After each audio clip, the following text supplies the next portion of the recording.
यो ताल तलैया भन्ने ठाउँ इटरीमा चाहिँ अब पिकनिक खान आउँदाखेरि चाहिँ यहाँ मलाई विशेष लागेको यहाँ चाहिँ अब सुविधा चाहिँ के रहेछ भन्दाखेरि अब टोइलेट सार्वजनिक टोइलेटहरू त छँदैछ होइन। अनि सबै यो जङ्गलको लगभग धेरैवटा रुखहरूमा चाहिँ सयौँवटा रुखमा चाहिँ मोबाइलहरू चार्ज गर्नु पऱ्यो अनि साउन्ड सिस्टमहरू बजाउनु पऱ्यो भने त्यसको समस्या चाहिँ नहुने रहेछ क्या। सबै रुखहरूमा चाहिँ अब प्लग जोडिदिएको छ क्या। म तपाईँलाई देखाउँछु है त। यसरी चाहिँ रुखमा चाहिँ यो अब प्लग राखिदिएको छ होइन।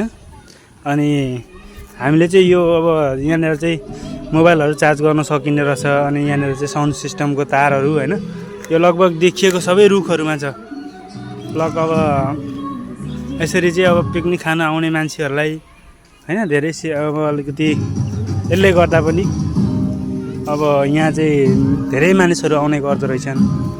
यहाँनिर अब प्रत्येक रुखमा यसरी अघि अर्को रुखमा थियो अब अहिले यहाँ पनि टाँसिएको छ। उहाँ पर पनि छ